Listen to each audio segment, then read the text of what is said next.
everybody! Welcome back to G-Bear's Off-Grid Ways, homestead in the desert. I'm out here at the boundary marker, the one that separates the boundaries. They look like little shotgun shells, and they're set in a pipe that's driven in the ground so that they're easy to find even with a metal detector. But you can also get information as to the GPS locations of your markers, and that helps you find them a little bit easier.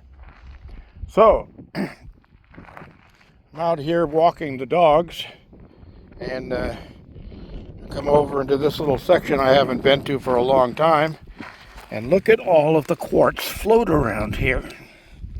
Look at that. There's some, there's some, there's some.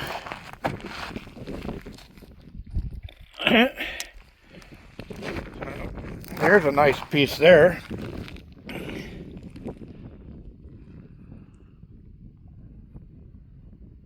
Yeah.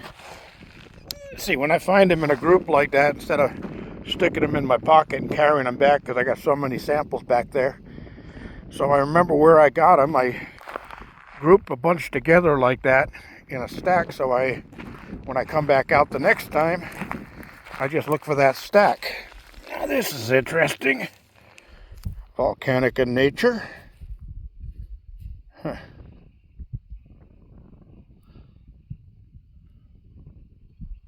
And everybody, when they're looking for gold, they look in these rocks and they look for something shiny. Well, not all gold is shiny. If it's been knocked down a stream a little bit and running over the top of bedrock and getting polished and running through sand, things like that, yeah, you'll get some shine out of it. But gold is just a gold color. It doesn't really shine until it's polished. So, right over here in this corner, we have the Featherweight Contender. Bunch of neat rocks. Yeah. Good thing about the rocks out here is that they keep showing back up. Well, actually, new ones show up after you've moved a bunch of old ones. Now that's an interesting piece right there. Look at the iron in that thing. Yeah. I'm going to stick that one over there with my pile too. It's got a little bit of weight to it. There's some iron in there. Oh, there's another interesting piece there.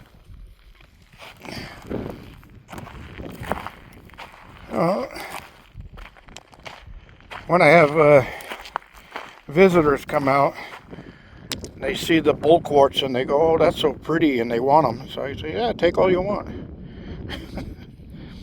This one's got some nice reddish colors in it. It's got some iron in there, so it's pretty heavy. I'll put that down here and pick it up on my next trip out. Anyway, just wanted to get a video in today. Oh, what do we got over here? A bunch of heavies dropped out of the stream bed right here. I'll have to take a look at that. Yeah, there's a metamorphic right there. Yeah. But yeah, I'll have to come out here and do some metal detecting. I used to call all the rocks like this, when you see a group of rocks like this, I would call them rock tree leaves, in memory of Kerry, rest his soul. But yeah, he and I would laugh about raking up rock tree leaves every year. You could rake this whole area completely clean, and next year it'll be all full of rock tree leaves again. It's amazing how that happens. Anyway, come on, buddy, you're coming home with me? Let's go, doggy daddy. keeps an eye on me real close. Good dog. I have no doubt in my mind that he wouldn't let anything happen to me. What do we got over here? Ah, that's a nice big old piece. Bunch of neat looking rocks out here. I'm gonna have to come out here and metal detect. Look at that nice big old piece of quartz right there. Yeah, that's a beauty. So, I know when I break my metal detector out, the tone, if I don't use my headphones, the tone irritates the dogs. So,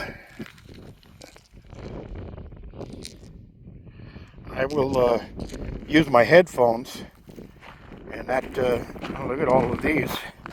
That's a good place to start a pile. Wow.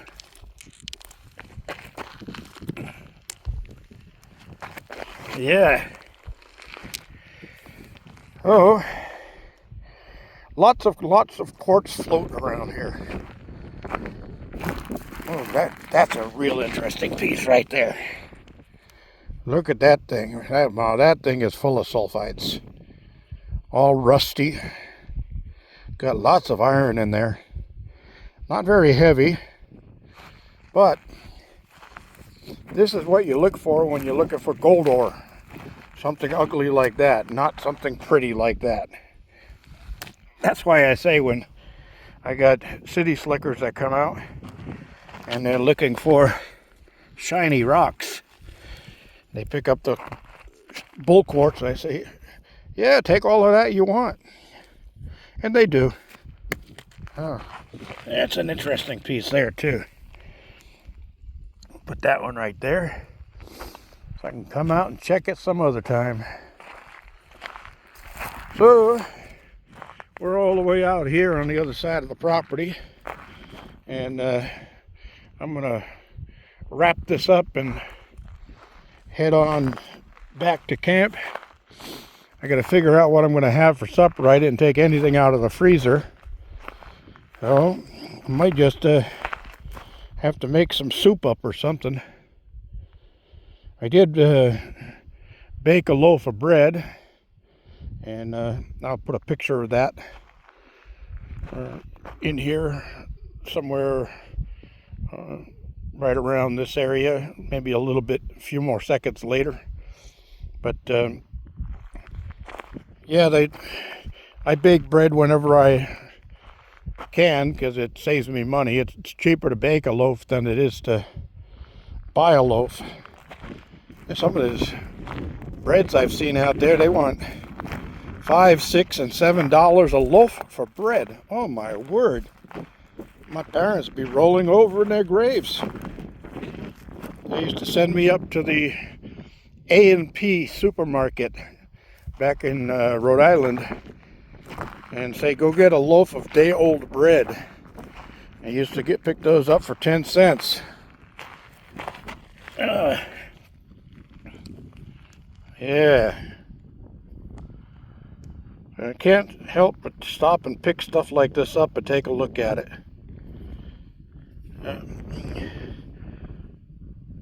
Anyway, leave him. That's leverite. I'll leave it right there. All right, everybody. I want to thank y'all for joining me. This is G Bear signing off.